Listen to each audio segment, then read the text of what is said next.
When we think of conflict, we usually picture something loud, something obvious, right? A big, visible confrontation. But what if I told you that the most important battles you'll ever fight are the ones nobody else even sees? The ones you face entirely on your own, in total silence. And that's really the core idea here. See, the source material we're looking at today makes a powerful point. Real conflict, the kind that truly matters, often hides in plain sight. It's hardly ever about the shouting matches or the dramatic showdowns we imagine. And this distinction is absolutely crucial. The struggles that really define who we are and where we're going, well, they're almost always silent. They don't show up with a big announcement or a warning siren. This silent battle is happening constantly, right underneath the surface of everything you do. It's woven into your daily routines, into those quiet moments between tasks. It's like this constant, low-level war going on inside your own head. So if this battle isn't something external, out in the world, where is it? Well, the source argues it's an inside job. The real fight, the main event, is happening inside your own mind.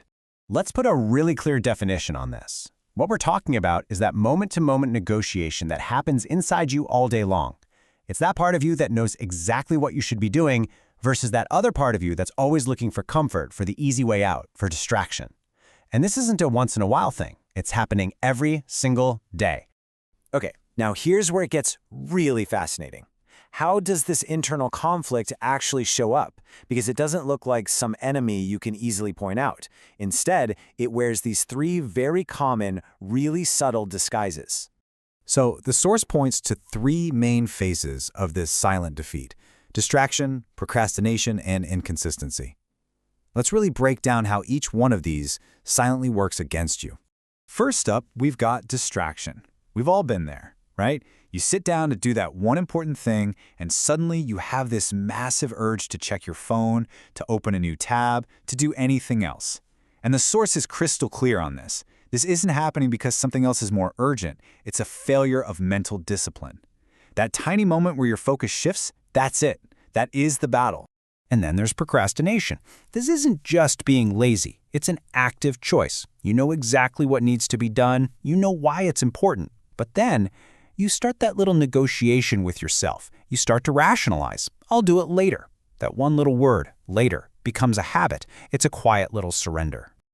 And number 3 is inconsistency. Oh man, this one might be the most frustrating of all. You have a great day, maybe even a great week. You're building momentum, you're feeling good, and then you just stop. You break the chain.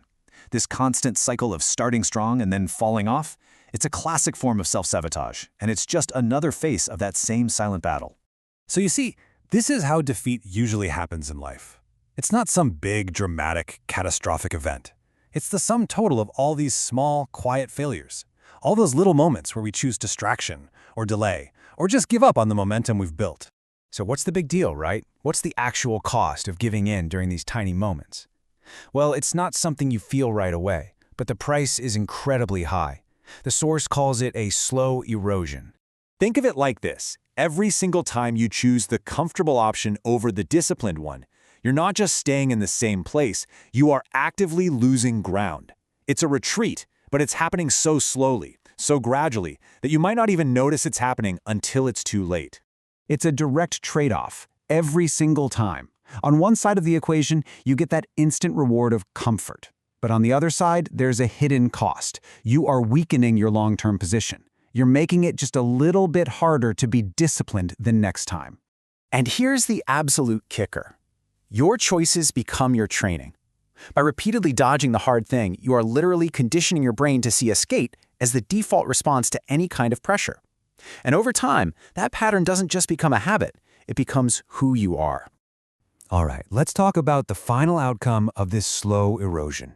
If you just let it go unchecked, where does this path actually lead? The source has a really powerful word for it: drifting. See, we all expect failure to look like some sudden dramatic collapse, a huge crash and burn moment. But in reality, it's almost never like that. Real defeat is much quieter. It's a slow, aimless drift, away from your goals, away from any structure, away from the person you actually said you wanted to become. And you know what's so dangerous about drifting? It feels like you're still in the game. You're still busy, you're thinking about things, you're making plans, but the most important actions are missing. You're not actually executing. Your actions aren't aligned with your goals. You're not making real progress. And that, right there, is the diagnosis.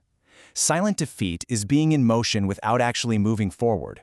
It's that huge gap between all your activity and your real identity, the person you declared you were going to be. This really just brings it all home, doesn't it? The greatest danger of all is not even being aware that this internal battle is happening, because if you can't see it, you'll end up pouring all your energy into the visible external fights, all while quietly losing the one war that actually determines your entire future. So, we're going to leave you with this one question. Now that you know what to look for, that distraction, that delay, that inconsistency, where is this silent conflict really taking place in your own life? Take a second and really think about it. Which battles are you silently losing?